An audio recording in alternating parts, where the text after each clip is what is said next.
Tonight on CBC Vancouver News.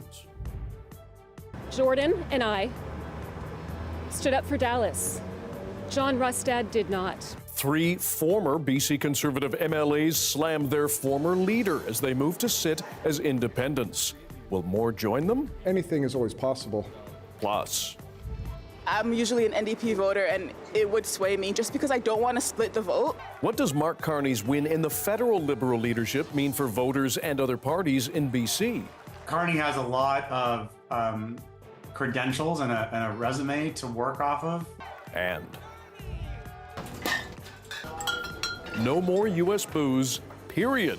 The BC government moves to stop selling and importing any American-made liquor in the face of Donald Trump's tariffs. This is CBC Vancouver News.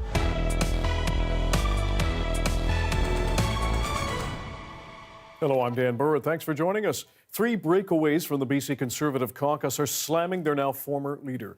And the trio is not ruling out starting a new party if more MLAs join them.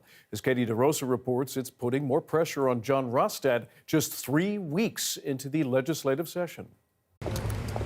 3 former BC Conservative MLAs will sit as independents in the BC legislature for now. Jordan Keeley and Tara Armstrong left the party on Friday after their colleague Dallas Brody was expelled by leader John Rustad. The 3 did not rule out forming a party if more BC Conservatives join them. There are some whispers, yes, but I can't say names right now. It clearly is a toxic environment. And we'll promote and help anybody that do want to leave the party.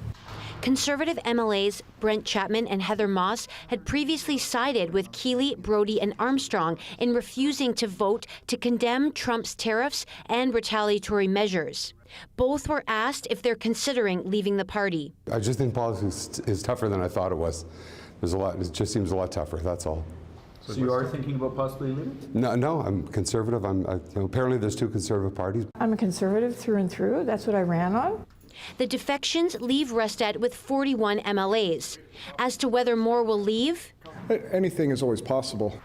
Rustad said Brody was not welcome in the party after he says she mocked and belittled residential school survivors in a YouTube video. Tensions over Brody's comments led to a heated BC Conservative caucus meeting last week, which erupted into a shouting match when Armstrong and Keeley came to her defense. John Rustad harbored a lynch mob. It is this behavior and lack of integrity I cannot stand behind. Jordan and I stood up for Dallas. John Rustad did not. He caved to the woke Liberals that have now infiltrated his party. That appears to be a reference to the 5 former BC Liberals turned BC United MLAs who joined Rustad's Conservatives when Kevin Falcon folded the party's election campaign. Dan Davies served 2 terms as the BC Liberal MLA for Peace River North, the seat now held by Keeley. Rustad picked Keeley, a farmer and political novice, as the candidate for the riding instead of Davies. Had he have taken a number of right of center moderate candidates, quite frankly, John would be premier right now. Only 2 MLAs are needed to form an official party, which means more money from taxpayers. Whether the 3 former Conservatives will form their own party or bring more Conservatives with them remains to be seen. Katie DeRosa, CBC News, Victoria. Political experts say the federal Liberals could look to make gains in Metro Vancouver in an election after Mark Carney's resounding leadership win. John Hernandez has more on the possible impact for the NDP and Conservatives. The next Prime Minister of Canada, Mark Carney. A landslide victory for the new face of the federal Liberals. So the Americans, they should make no mistake, in trade as in hockey, Canada will win. With Carney winning 86% of the leadership vote, the stage is set for a federal election, which could be called in a few weeks. His opponents have been quick to go on the offensive. We have the same Liberal MPs, the same Liberal advisors, the same Liberal promises. One of the first things he promised to do is a tax cut that mostly helps millionaires.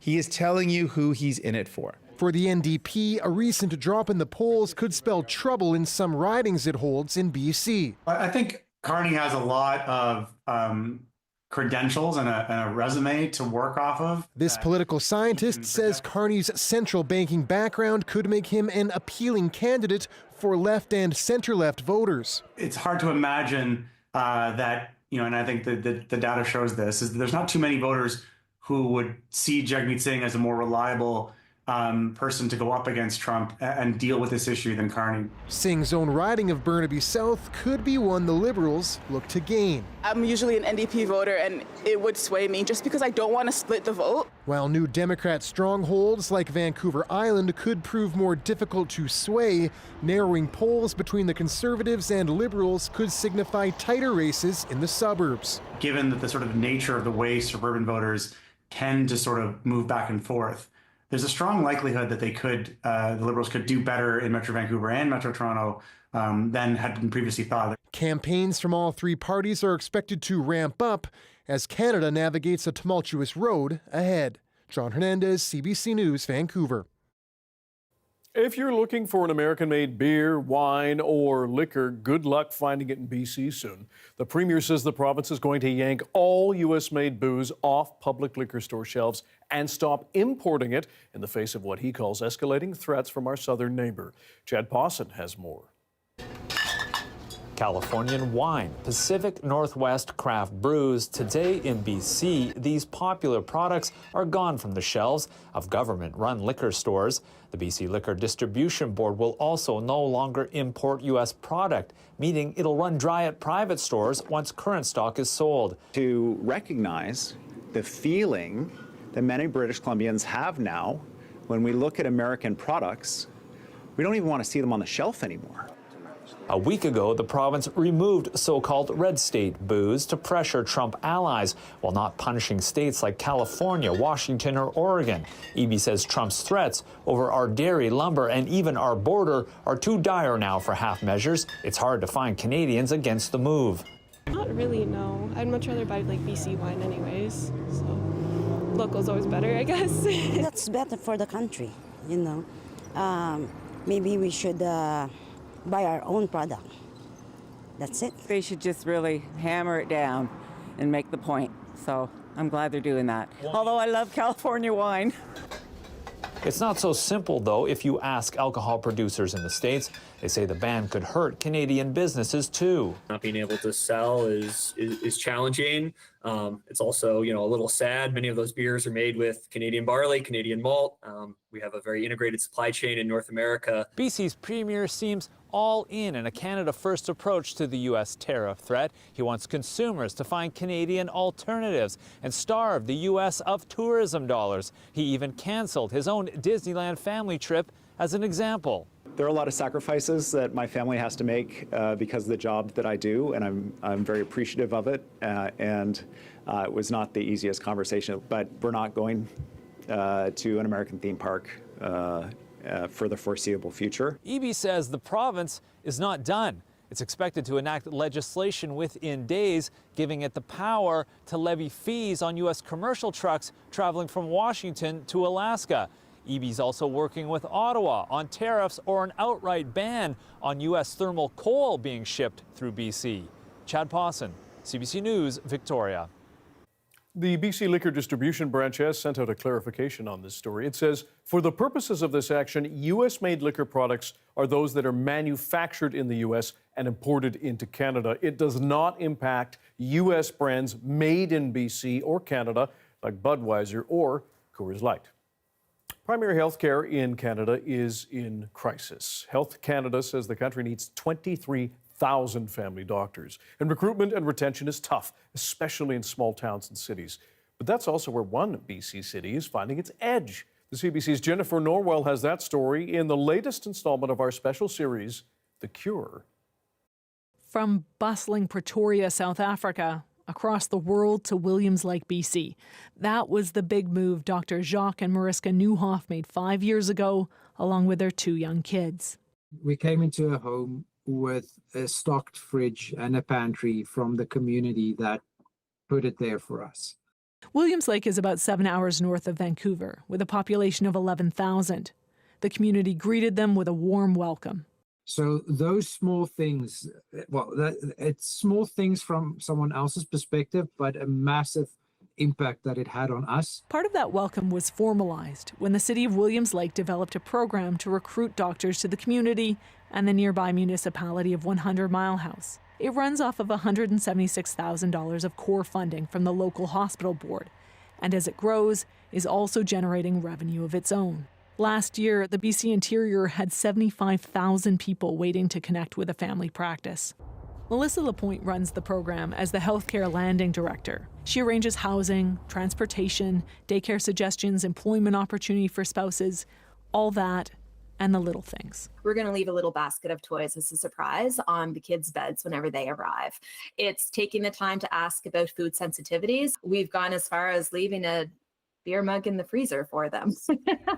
Lapointe says they make social connections too, meeting up for coffee or a hike. She says it's the magic of the program. We build relationships, and I will go as far as saying we've built a lot of friendships in the process. Williams Lake says the program has been making a difference in healthcare there, and similar ideas have been tried successfully in other rural BC communities. Since 2023, 15 doctors have been recruited to work in Williams Lake. The Newhoffs encourage doctors to choose medicine in rural BC. Seeing our kids and the opportunities that they have here, seeing how we have developed and what our opportunities are, it's amazing. A small step that could go a long way to easing the healthcare crisis. Jennifer Norwell, CBC News, Kamloops.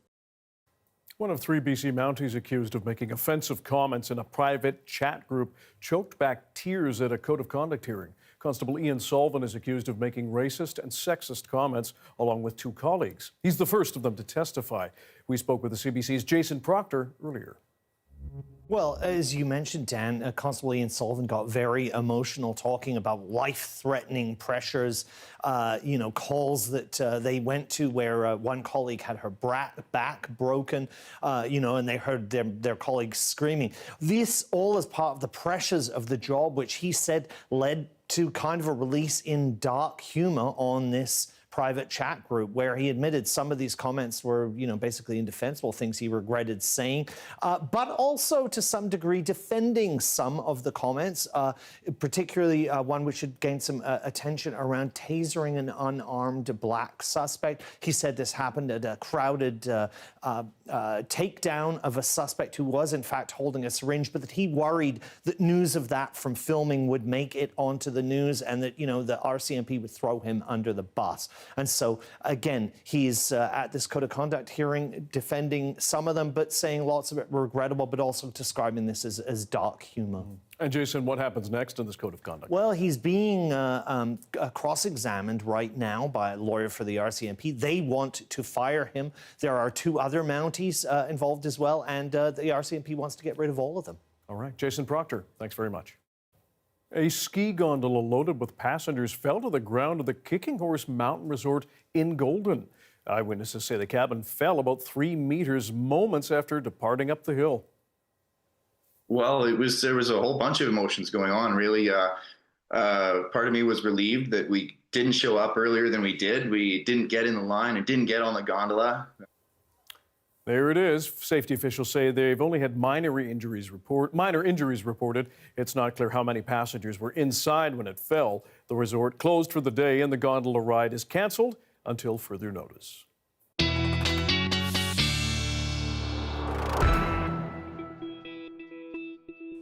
Darius Mandavi is here with our look at the weather, and you have some sea level pressure to tell us about. Yes, so exciting. When and you I put can it read, that way. yeah, there you go. Yes, atmospheric river after this weekend. The rain that's to come is going to be comparatively calm for sure, especially if you're up on the North Shore, but there is still some rain to come the next couple of days. You can see a low pressure system, a trough. This isn't a trough because it's low level, but coming down from the northwest, and then a system rolls in as we head into Wednesday from the southwest. So expect more rain to be on the way. If we zoom into the south coast, you can see some of that. If we zoom to the south coast, you can see some of that precipitation coming, some showers lingering tonight, some more on the way tomorrow. And then one other thing I want to mention quickly, cold temperatures tomorrow expected to be quite chilly. Okay, we've been warned. Thanks, Doris. Thank you.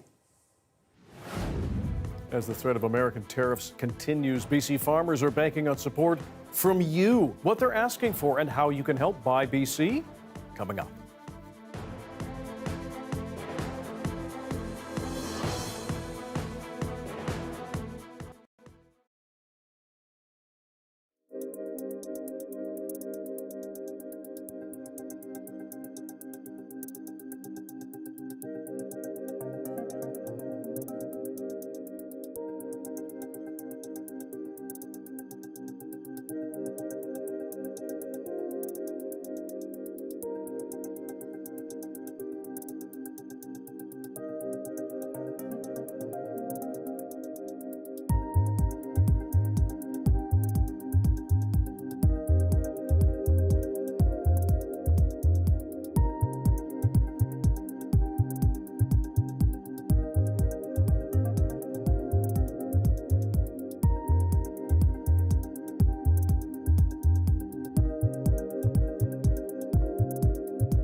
BC farmers are asking for your help in the face of U.S. tariff threats. As Saurabh Sandhu reports, they gathered over the weekend to try to bolster their industry. Gagan Singh is an Abbotsford-based blueberry farmer. He says just like other farm owners in the area, most of his produce ends up south of the border. Cranberries, farm salmon, greenhouse production, those are similar crops that a lot goes to America. But the threat of a 25% tariff on his produce has Singh worried for the future of his farm. And if we have to undercut our prices and sell below cost, then we don't know if our farms are going to stay open. He organized this town hall meeting to bring the local community and farmers together to brainstorm solutions to ensure economic sustainability for producers. A lot of these small farmers have their own farm stands. They have their own little niche where they're actually growing the products and then selling it right from the doorstep. And that's the people you want to really support because they're homegrown individuals that are dedicated to giving back to the community. The province says it's also partnering with grocery stores and farmers farmers markets across the province to promote BC products in store. It says more than 10,000 products are now available with a Buy BC label. And we need to really highlight that and ensure that, the food is available for them and that they know where to get it from those local producers and farmers. Last month, the province also launched a $10 million fund to help tree fruit farmers facing proposed U.S. tariffs on the heels of years of devastatingly low crop yields. But Woink says government should think about other markets as well. Let's look at moving our goods and services and products across Canada freely. There's certain policy changes that the government can make to make it easier for farmers to survive, right? All we're asking from the government is just their ear. The BC government says it will continue to work with farmers and leaders in the agriculture and food sector to make sure they have the support they need. It's also urging British Columbians to buy homegrown products to support local producers. Saurabh Sandhu, CBC News, Abbotsford. The toll of Donald Trump's trade war is being felt acutely in Point Roberts. The tiny community just south of Tsawwassen is cut off by the U.S.-Canada border and attributes almost 90% of its economic activity to Canada. But as Yvette Bren shows us, tariffs are putting a chill on neighborly relations. U.S. and Canadian citizens have been intertwined in Point Roberts for more than 100 years. Many Canadians come here for cheap gas, groceries, or the seaside. But the trade war has slowed that traffic to a trickle, cutting border crossings almost in half. If I don't do well in the next few months here, I might have to close my doors. It's very sad. Cafe manager Ailish Wallace says U.S. tariffs have turned off tourists. Sad, angry, frustrated. Hopeful that, it'll turn itself around and we won't have this continued stress and pressure. The trade war has slowed investment and building. So her husband, a contractor, is forced to leave his family and head to Hawaii, where he can earn a living by helping rebuild after fires there. We want to keep our home. We can't do without Canada's support. We won't exist. This man is fighting for the community his grandmother settled in. He's petitioning Canada to exempt Point Roberts from any retaliatory taxes or tariffs. And 90% of our economic activity comes from British Columbia. 90%. Take that away and say we're not coming to Point Roberts anymore. We're done. We're done. This community relies on Canada for business, electricity, even water. The community is so Canadian-friendly, gas is sold by the leader. Pandemic restrictions hit Point Roberts hard. Tariffs for some may be the final blow. It's all Canadians who are buying the gas. Canadian Bob Cook acknowledges the tension. People in Canada are outraged. They feel like they've been attacked, and they're just furious. But he says he's still standing by his neighbor. I'm not going to boycott Point Roberts. These are my friends here. So he's doing what he can to push back on the paradigm shift by showing up for old friends. Yvette Bren, CBC News, Point Roberts, Washington. A blustery but mostly dry day out in White Rock. Someone flying a kite near the famous pier. Don't lose your umbrella, though. There is more rain to come. Darius has your BC-wide weather forecast coming up next.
Mark Carney is launching into his role as the Liberal Party's new leader after his landslide win.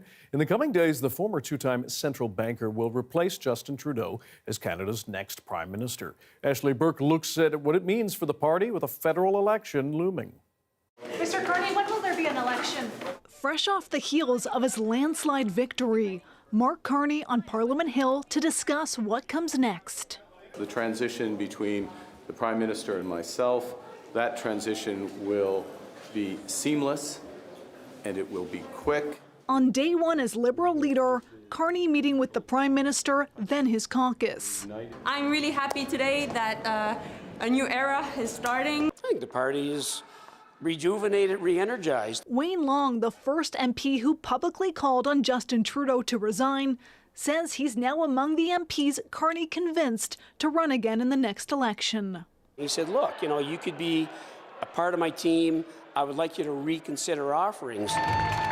Carney's gearing up to send Canadians to the polls, trying to build on the momentum he saw last night after handedly winning the leadership race with almost 86% of the vote. Donald Trump is trying to weaken our economy. But there's someone else who, if he succeeds, will weaken our economy. It's Pierre Poilievre. Carney's never held public office before and is facing an uphill battle. The Conservatives are still leading in the polls, and Canada's in a trade war.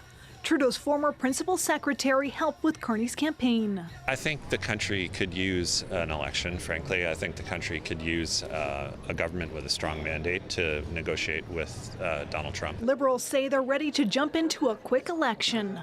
We have signs in storage and they're always ready, and the volunteers in our riding have been working hard for the last number of years. I am ready for an election in Beaches East York, and I think we got a fair fighting chance. The Conservatives already taking aim at Carney, attacks that are expected to ramp up. I think the Conservatives are resorting to the kind of dirty personal politics that Mr. Poilievre has been known for since he was in cabinet with Stephen Harper. Mark Carney has named former cabinet minister Marco Mendicino as his chief of staff for his transition.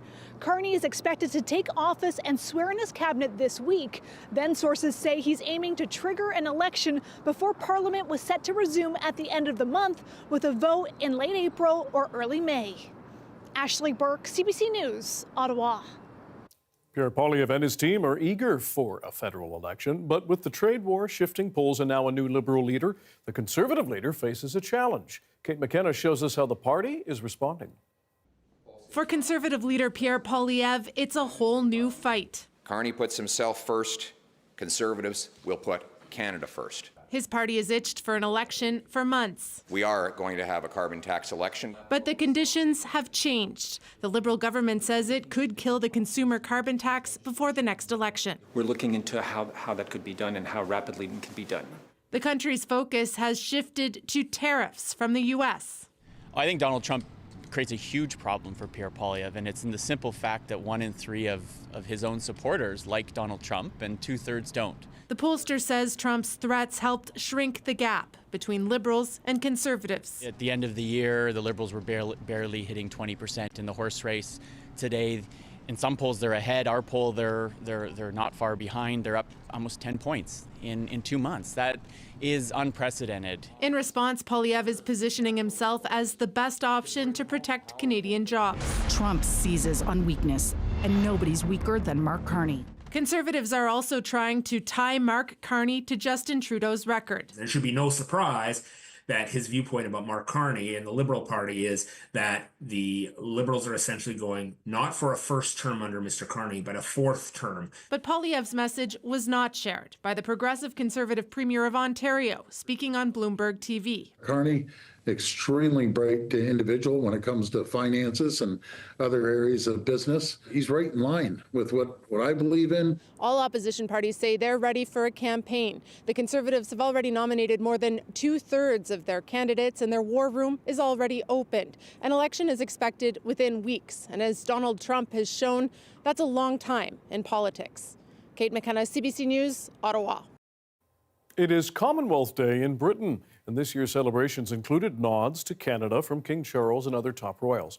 Until now, British officials have not spoken in defense of Canada's sovereignty, despite threats of annexation by Donald Trump. But as Chris Brown reports, as royals gathered for their annual event in London, the message was clear. On a day to celebrate the Commonwealth, King Charles and other top royals came to Westminster Abbey with a message of solidarity. In these uncertain times, he said in a statement, where it's all too easy to believe our differences are problems, the Commonwealth's remarkable collection of nations and peoples come together in the spirit of support. For Canada, support is the key word. We are a family. The Secretary General of the organization told us Canada will remain a stalwart, sovereign country despite the bluster of U.S. President Trump. What I think it does is to make us even more determined to stand with all of our friends. Of late, the King has taken on the role of a figure of reassurance, meeting with Ukraine's Vladimir Zelensky after he was berated by Donald Trump, and also seeing Justin Trudeau. British media suggest the friction between Canada and the United States is very much on his mind. There have been some subtle but notable signs of support from the royals. The King has been out in public wearing his Canadian medals. And Catherine, the Princess of Wales, wore red with a white necklace. Nothing happens by accident with the royal family. The princess was absolutely resplendent in red today. Canada's High Commissioner to the UK says allies are lining up behind Canada. In this world, we all have to fight our own battles in organizations like the Commonwealth and many other multilateral organizations. Canada's reputation is strong. With 56 countries and vast inequality, the Commonwealth is beset with questions about its usefulness. But boosters say there's room to improve trade links in new markets, which Canada needs. Chris Brown, CBC News, London. Ukraine's President Volodymyr Zelensky is in Saudi Arabia ahead of talks with the U.S. His country's delegation is set to meet with America's top diplomat about ending the war with Russia. As Briar Stewart reports, Kyiv is under increasing pressure from the Trump administration and also on the battlefield with Russia. Ukraine's president met with the Crown Prince of Saudi Arabia today ahead of talks between Ukrainian and U.S. officials. Those will take place in Jeddah, and it's the first official meeting since that acrimonious one at the Oval Office last month. Now, Volodymyr Zelensky won't be taking part in the discussion. Instead, Ukrainian officials will be. On the U.S. side, there will be Marco Rubio, Secretary of State, National Security Advisor Mike Waltz, and Steve Witkoff, an envoy for the Trump administration. Witkoff has said that he expects Ukraine to sign the minerals deal. That's that contentious agreement which led to the flare-up in Washington, as Zelensky wanted it to include security guarantees. U.S. President Donald Trump and his officials keep talking about how they expect a lot of progress from this week's meetings, and they want to introduce a framework for peace in Ukraine. There are no details, however, on what that would actually look like and how both sides would be able to strike a deal. There is no doubt, though, that Ukraine is under a lot of pressure, not only on the battlefield, but also from Washington, after the U.S. halted military aid and curbed the sharing of intelligence information. Briar Stewart, CBC News, London. A cargo ship collided with a tanker carrying jet fuel for the U.S. military off the coast of eastern England. It caused both vessels to catch fire and triggered several explosions on board.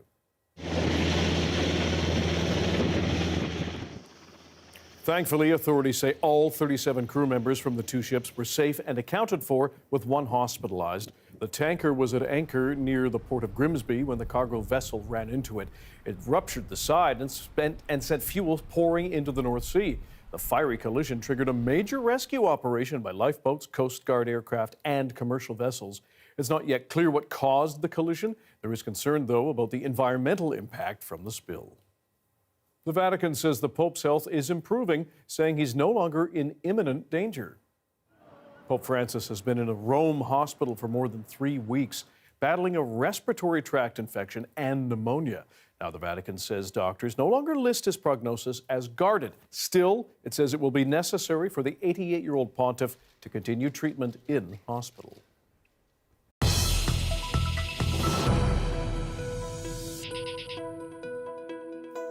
There's just 1 week until spring break is here in BC, but health officials say getting vaccinated now against measles could still offer last-minute protection if you're traveling. So far, the province has 4 reported cases. But with outbreaks occurring in Ontario and vaccines running out in parts of Texas as it grapples with its own outbreak, we thought it would be a good idea to bring in a specialist to explain why getting vaccinated is so important before you travel. Jennifer McNichol is a PhD student in mathematics and an infectious disease modeler and the lead author of a recent SFU measles study. Jennifer, thanks for being here. First of all, just one of the 4 cases reported so far in BC is not travel related. What do you think of the response so far to the numbers, at least in this province? So far, 4 cases, I wouldn't say is worrying to the general public, as long as you are vaccinated. We know that vaccination is 97% effective at protecting you against contracting measles. And most of the time, all of the time, when an outbreak starts, it's always because of a travel-related case. You know, the virus has to come from somewhere. So getting vaccinated prior to travel, if you're not already, is extremely important, especially with the upcoming spring breaks. Now, what did your recent study show you about outbreaks and why they're happening? So we modeled measles outbreaks in small community settings, and we looked at how long they can last for and how big they could get. So in a population size of 1,000, so imagine a small community, say circulating around a school. So the recommendation is that people, 95% of people are vaccinated. But if the coverage in your community is a lot lower than that, say, 70% or below is really dire, we could see outbreaks for as long as 2 months, affecting hundreds of people, even in a small, close-knit community. And Jennifer, what advice do you have for anyone who hasn't gotten the vaccine yet and may be traveling for spring break or just concerned about their health? Yeah, so measles is very contagious. And the vaccine is very safe and very effective at stopping you from getting measles. So I would recommend that everybody gets vaccinated with 2 doses of the MMR vaccine or a measles-containing vaccine. It's MMR in Canada. And if you're not already vaccinated or you don't know your immunity status, you can get another dose. And that is what the public health guidelines are currently. All right. Jennifer McNichol, we appreciate your time and your expertise. Thanks for joining us. Thank you.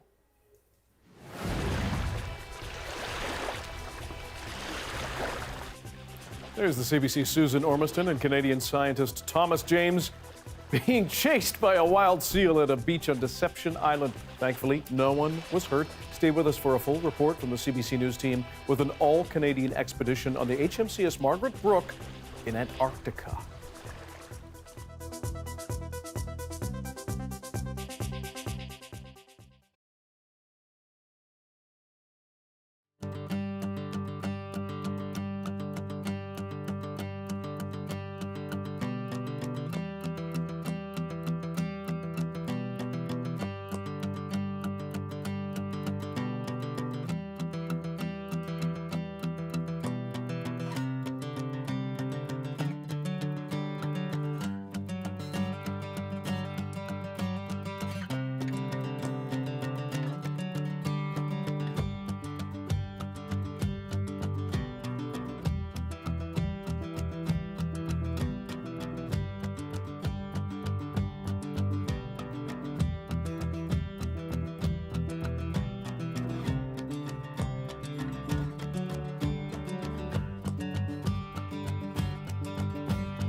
We are reconnecting this week with the CBC News team in Antarctica, where an all-Canadian research team has reached an active volcano near the other end of the world. This site carries a lot of history, but also clues about our planet's warming future. Susan Ormiston is there. Marking their territory near the relics of a former whaling station. Abandoned, like the Chilean and British bases, which were here on Deception Island, before volcanic eruptions in the late 1960s chased them away, leaving Whalers Bay to its natural inhabitants, mostly. What happens in Antarctica doesn't stay in Antarctica. Tom James is the chief scientist of an all-Canadian expedition to Antarctica. He's studying sea level rise. The Antarctic ice sheet contains enormous amounts of fresh water, and as the ice sheet thins and melts in places, calves at faster rates, that's going to affect global sea level change. Antarctica's glaciers are receding and sea ice reached near record lows last month. Both contribute to rising global sea levels at an increasing rate. The planet is changing extremely quickly, and so what we see in the Canadian Arctic is also mirrored in Antarctica. And by engaging in Antarctica, we not only learn about the other pole, as it were, but we also engage with the very large number of nations that are doing Antarctic research. This is where they used to process all the whale blubber, one of a very few examples of a commercial settlement here on the continent. Under the Antarctic Treaty, it wouldn't be allowed today. But the island is still changing, with luxury ships bringing thousands of tourists. James is collecting samples for a fellow scientist who wants to measure how ship traffic may be impacting such a remote place. What we're doing is adding to that body of knowledge of how are contaminants dispersing globally, how are glaciers retreating, and how is that retreat of glaciers and overall climate warming changing the environment. 100 years ago, whalers perished on this frozen island. Now data from here will help forecast our climate's next century. Susan Ormiston, CBC News, Deception Island, Antarctica. You may have heard some rumblings of cold weather for eastern parts of Canada and the U.S. in the coming weeks, and even the concerning phrase polar vortex collapse. But what does that mean, and is it really happening? The CBC's Johanna Wagstaff explains. Very cold air is returning to parts of the northern hemisphere. You've probably seen the headlines. Is it a polar vortex collapse? Is it not? Does it matter? It will get cold for parts of eastern Canada and northern Europe as we head into the middle of March. But where's the cold coming from? That's what's getting confusing. The polar vortex is the air that circulates over the North and South poles. It's always there, but it exists pretty high up in the sky, 15 to 50 kilometers in the layer we call the stratosphere. It's the layer above the troposphere where most of our weather is at. Sometimes this vortex gets knocked down or stretched to lower latitudes, especially during something called a stratospheric warming event. That's a super ominous and scientific way to say rapid warming in that upper layer. In fact, sometimes this rapid warming is so disruptive, it reverses the normal counterclockwise direction of the vortex and winds start blowing clockwise. This only happens once every couple of years. But how can a disruption way up in the Arctic stratosphere affect the winds and weather far below in the troposphere? When we get this reversal of winds up high, sometimes it can act like a barricade for the wind at lower levels. You get sort of crashing waves happening vertically and horizontally in the atmosphere. So yes, sometimes these big warming events high in the Arctic can lead to deep freeze outbreaks for Canada and Europe. And it goes the other way too. Sometimes big warming events at the surface can translate all the way up into the stratosphere, but not always. Sometimes the lower level Arctic air spills down on its own without this crazy warming event needed, or sometimes the crazy warming event happens, but our jet stream does its own thing anyway. The layers do interact, but as you've probably guessed by now, it gets very complicated. And that's why there's always a bit of hesitation from scientists, myself included, when we hear the term polar vortex outbreak in connection to our weather. So what's the case right now? Well, there are some signs in the forecast models that we may see a massive warming event for the polar vortex. And the winds may even reverse, but it's not for sure. And even then, we don't know for sure what that will mean for the lower levels of our atmosphere, aka our weather. But we do know that this is an area of research scientists are really interested in right now, especially when it comes to climate change and how the different layers of our atmosphere are responding to all this extra heat.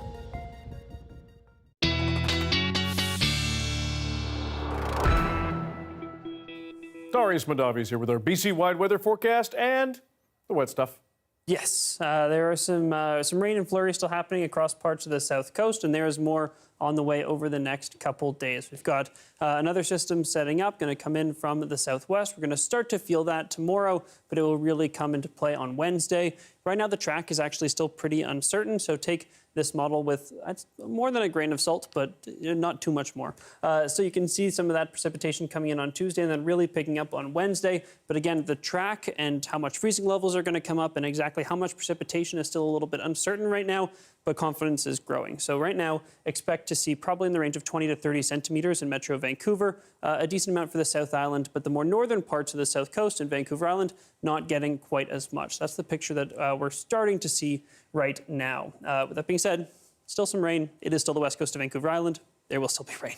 Now, let's zoom in here to the south coast where you can see, again, rainfall totals. There we go. Less than 50 millimeters over the next 48 hours for the west coast of Vancouver Island and some higher amounts on parts of the lower mainland. This is probably one of the things that is being overstated a bit, the amount of those higher elevations up on the mountains, but there will probably be some precipitation and perhaps even coming down as snow. This is relatively likely right now, but again, those freezing levels that we're expecting could change, and that could mean rain on top of those mountains instead of snow. Let's zoom in here again to the south coast, where you can see a fair amount of snow coming at those higher elevations for now. And here we go. Ignore West Vancouver saying it's going to get 21 centimeters of snow. That is not going to happen. Again, this is why the uncertainty is in the model. But still, over higher terrain, we could see some wet snow over the next couple of days, particularly tomorrow, because it is going to be quite chilly across much of the south coast. Here you can see, again, lots of sunshine in places in the interior tomorrow. But here on the coast, we're still, for the most part, especially the south coast, Vancouver Island, dealing with that precipitation coming in and quite a bit of cloud. And here's our 5-day forecast, Dan. We do have, again, some rain coming tomorrow, 20 to 30 centimeters. Right now, it looks like most of it will come on Tuesday. Right? Millimeters, sorry, yes. And then on Wednesday, some more showers. Right now, it looks like for the Metro Vancouver, most of it comes Tuesday. Okay. How about a deep breath? Yes.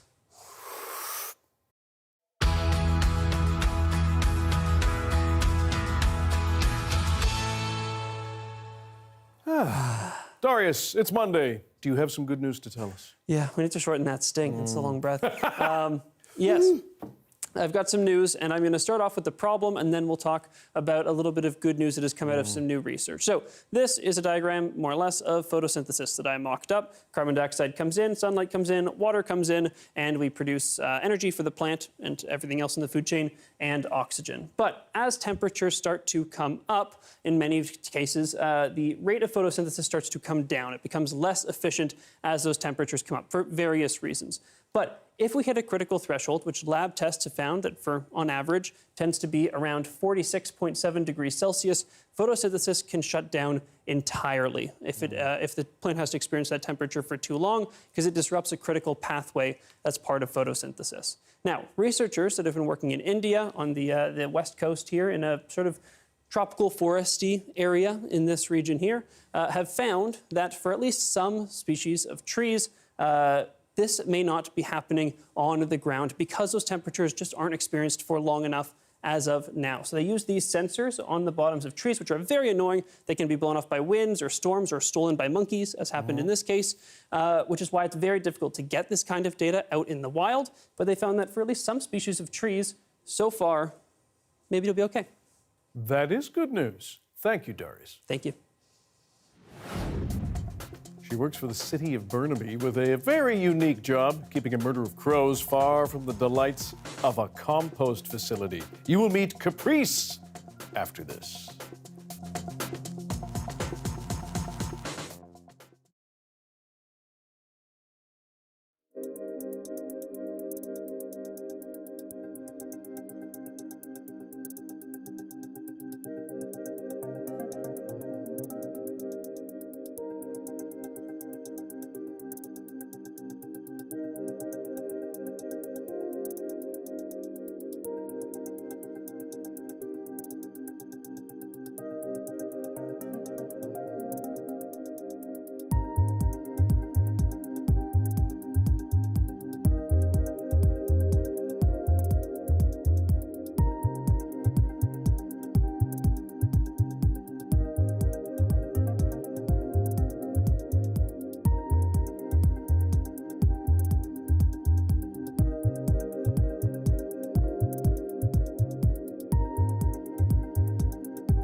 Hi, I'm Amy Bell, and this is your CBC Inbox.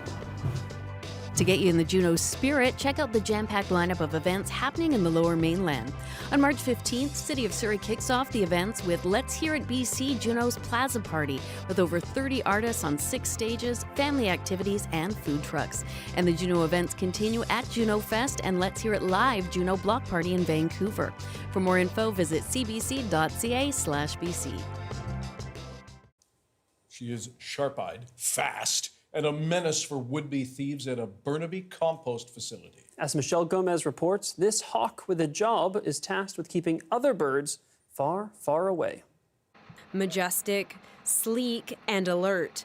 This is Caprice the hawk, and she has a very important job at the city of Burnaby. Last fall, we went to the Burnaby roosting spot where thousands of crows from across Metro Vancouver gather every evening.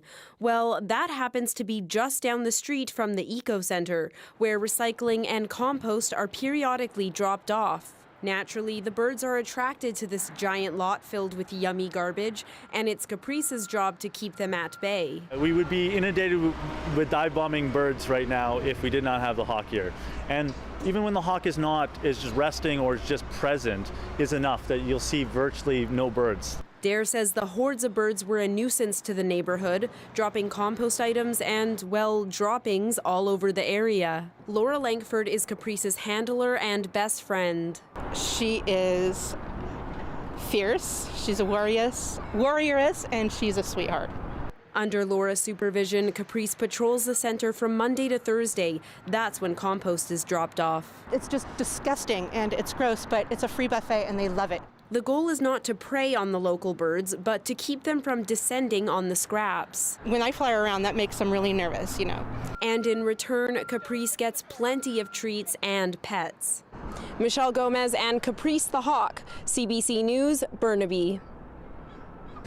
Michelle wins for best stand-up. Yeah, We're done. What a great That's sign-off. it. Oh, my gosh. Good. My sign-off is not going to be as good. Thanks for being with us tonight on CBC Vancouver News at 6. You can watch this newscast on CBC Gem, YouTube, and at cbc.ca/BC. We'll have your next local news at 11 o'clock, right after the National. Good night.